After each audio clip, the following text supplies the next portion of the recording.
Here we are at chapter 32. It was over an hour later that Malcolm reappeared. Will had actually dozed off on the bench, as more and more of the sunshine crept in under the eaves and bathed him in its warmth. He started awake when the door latch rattled and the slightly built man stepped into the veranda beside him. Malcolm smiled as he saw the question in Will's eyes. "He'll be all right," he said, "although if you'd waited any longer, I'm not sure that he would have made it.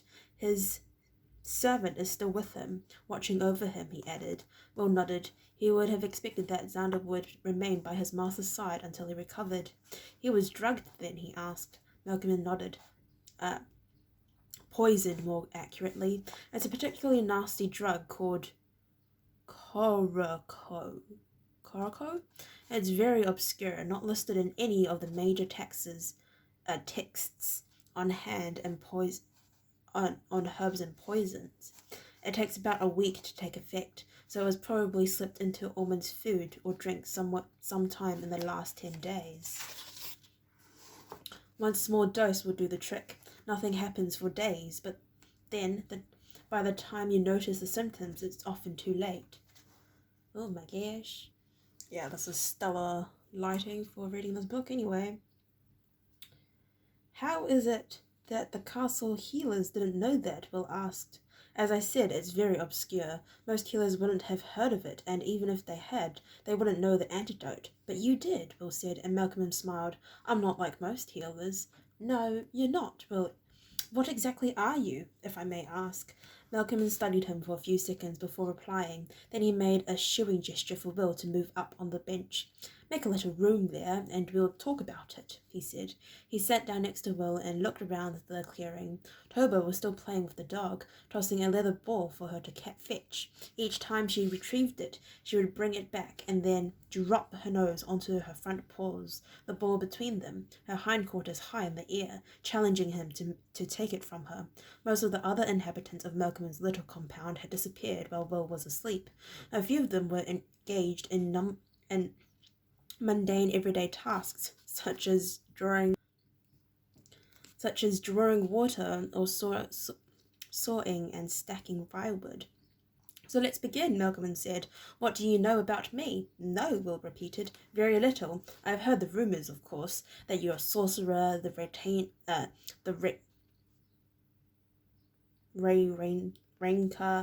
reincarnation of the Black Wizard Malcolm, who murdered Ormond's ancestors over 100 years ago.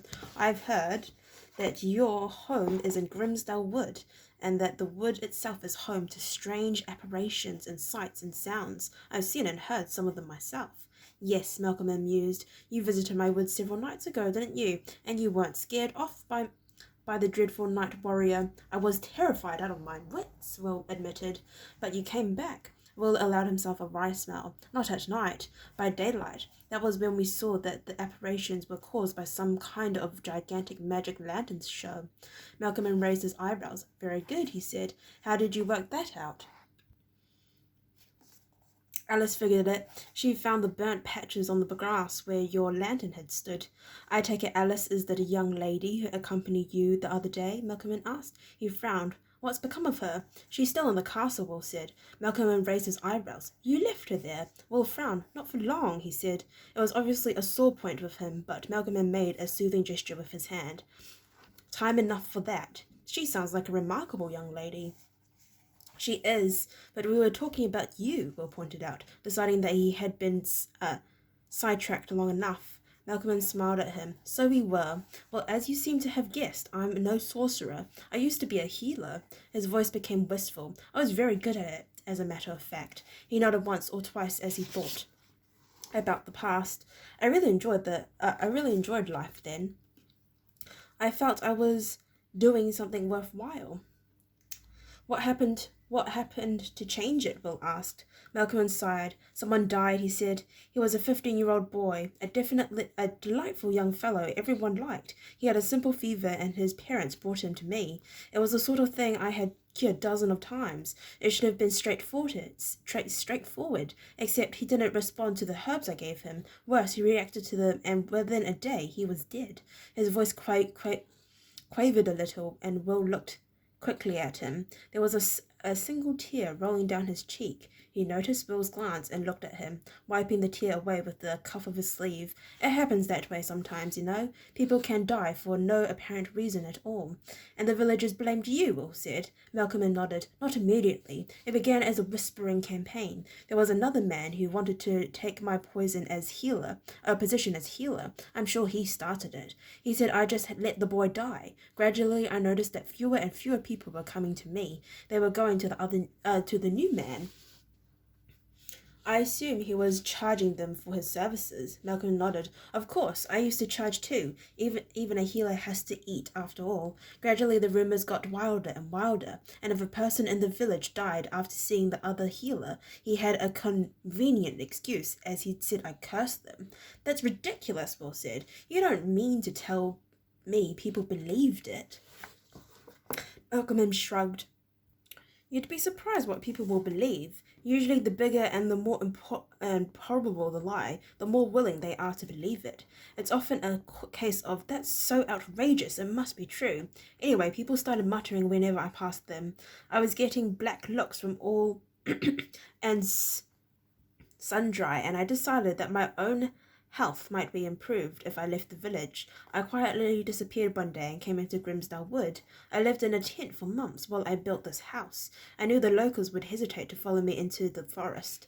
After all, the original Malcolm was supposed to have his lair in here. Why did you take the same name? Will asked, and the healer gave a short, scornful laugh. I didn't take it. People gave it to me, he said. My name is Malcolm. After I disappeared, the local put 2 and 2 together and got 7. They decided that Malcolm was merely a disguised form of Malcolm. From there, it was easy to make the next step.